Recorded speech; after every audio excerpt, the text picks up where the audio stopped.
Olá pessoal, tudo bem? Venho aqui me apresentar para vocês. Meu nome é Zeina, mas quem achar muito difícil pode me chamar de Zê. Meu nome é árabe, meu pai é libanês, minha mãe é brasileira. Eu venho aqui para contar para vocês um pouco da minha infância, um pouco da minha vida pessoal, da minha vida profissional, para que vocês entendam a minha trajetória e entendam também por que eu estou aqui no Executivo ao Quadrado, querendo compartilhar ensinamentos, lições, tudo aquilo que eu aprendi com vocês, para que vocês também possam ter uma carreira de sucesso e crescer pessoalmente, profissionalmente, que seja.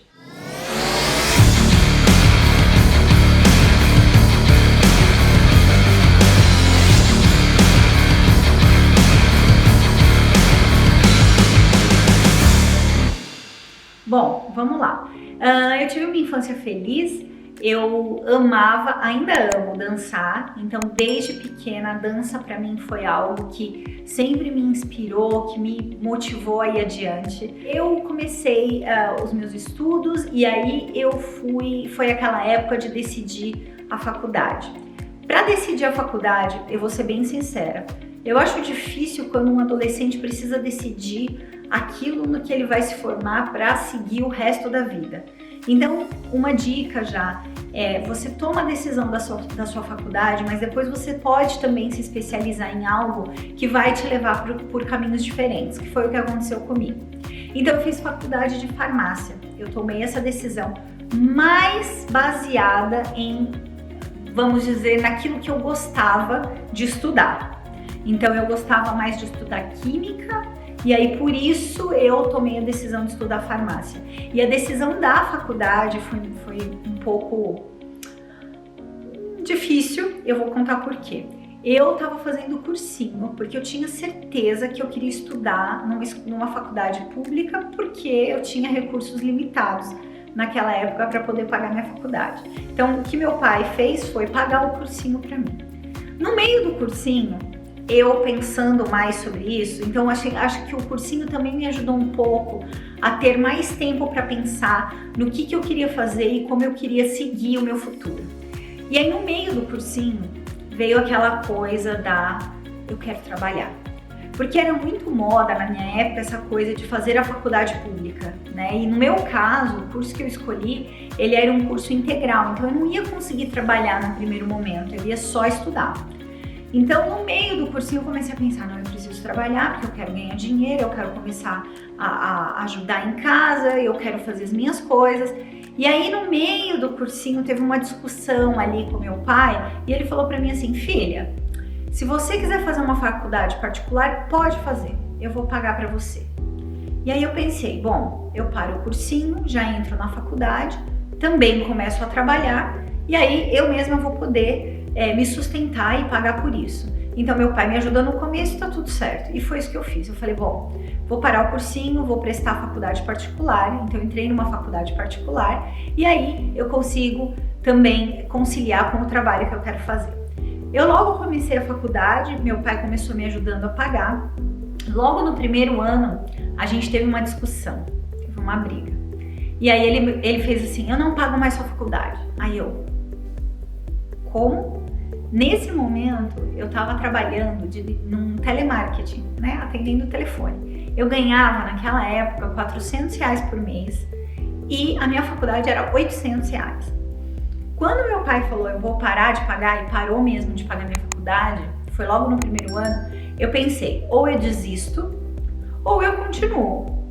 E foi o que eu fiz. Então, eu continuei a faculdade, porque eu falei, cara, eu não vou parar.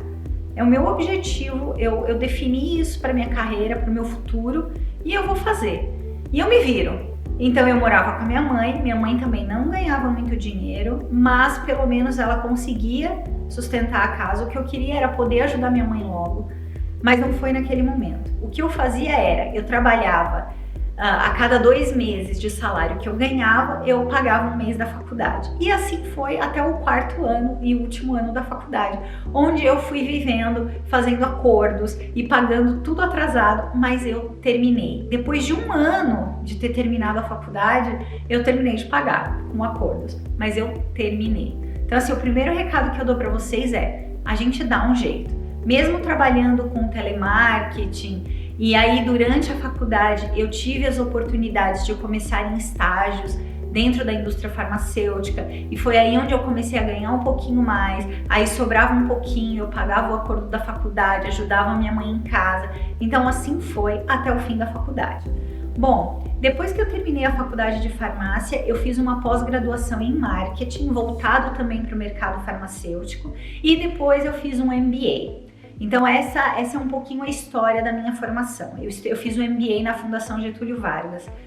Bom, mas durante os meus estudos, durante a minha carreira, eu fiz estágio, depois eu virei analista, fui para coordenação, virei gerente sênior, e aí também eu tive a oportunidade durante a minha carreira de trabalhar não só com o mercado brasileiro, mas com a América Latina. Depois eu comecei a trabalhar com todos os mercados emergentes e agora eu tenho a oportunidade de trabalhar com o mercado global, ou seja, com países em todas as categorias do mundo todo, o que é ótimo, porque essa minha decisão foi basicamente baseada nisso.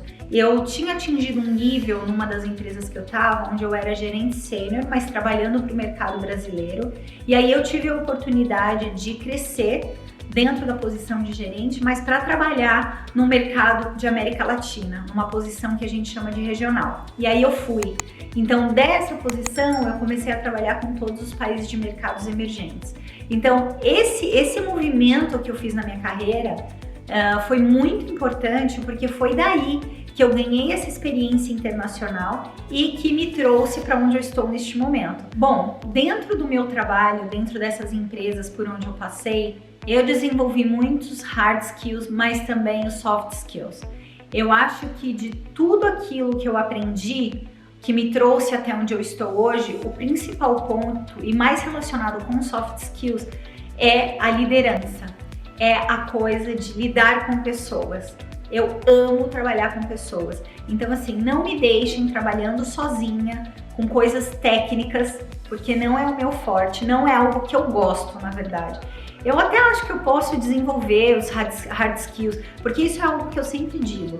Se você vai contratar alguém, você precisa avaliar com mais força, com mais intensidade os soft skills, porque hard skills, que são as coisas técnicas, são aquelas coisas que as pessoas podem desenvolver, você dá um treinamento, ela faz um curso e ela aprende. Mas soft skills é algo tão inerente da índole, do caráter, de como é aquela pessoa, que é mais difícil de desenvolver. Não é impossível, mas é mais difícil. Então, eu sempre fui muito focada em pessoas. Eu amo trabalhar com pessoas, é aquilo que me move adiante, ajudar os outros. Depois deem uma olhada no meu perfil no LinkedIn, Zeina Berken, onde vocês vão ver toda a minha trajetória nas empresas que eu passei, os cargos que eu ocupei e especificamente no que eu tenho trabalhado. Durante a minha carreira eu tive a oportunidade de me especializar em alguns cursos dos quais eu virei treinadora. Então eu fui treinada para ser professora desses tópicos. Dois principais, um deles é chamado de Getting Things Done, que é um treinamento de produtividade e organização, e o outro que ele era chamado de atleta corporativo. Hoje ele é mais um treinamento de performance, de como você equilibra a tua vida pessoal com a tua vida profissional em 4 aspectos, no físico, no emocional, no mental e no teu propósito. Então a gente fala muito de propósito de vida. Eu tenho também alguns prêmios que vocês podem ver lá no meu LinkedIn, porque eu trabalhei muito com a experiência do cliente, então eu tenho alguns prêmios de reconhecimento em relação a isso. Eu trabalhei com equipes incríveis, a gente foi juntos, super motivados, e aí a gente conquistou esses prêmios, então são super legais também. Trabalho em equipe, né, gente? Isso também é algo super importante. A gente não vai em lugar nenhum sozinho, a gente sempre pode contar com uma boa equipe, com gente que te inspira e gente que você inspira também a fazer um bom trabalho. Os meus principais aprendizados durante a minha carreira estão muito relacionados com empatia. Essa é uma palavra que vocês vão me ver usando muito, porque a empatia, e não só na vida profissional, né, gente, mas na vida pessoal também. A empatia, ela vai servir para você lidar com situações na tua vida pessoal e profissional em diferentes momentos, em diferentes aspectos. Porque tudo está relacionado com o outro, principalmente no mundo corporativo. É sempre importante que você se coloque no lugar do outro para ver como aquela pessoa vai receber a mensagem, como aquela pessoa poderia se comportar em determinada situação, ou até para entender depois por que aconteceu determinada situação, como aquela pessoa se sentiu, como aquela pessoa viu esse momento. Então, empatia, se coloca no lugar do outro, e isso te ajuda a entender os acontecimentos de outras perspectivas. Isso é excelente. Então, essa é uma palavra que eu sempre levo, tanto quando eu vou tomar uma decisão, quanto quando eu quero analisar uma situação específica. Eu espero que vocês tenham tido um bom resumo de quem sou eu, que vocês tenham ouvido um pouco mais sobre mim, e se vocês tiverem qualquer dúvida podem me escrever e a gente vai conversando. Muito obrigada e até logo!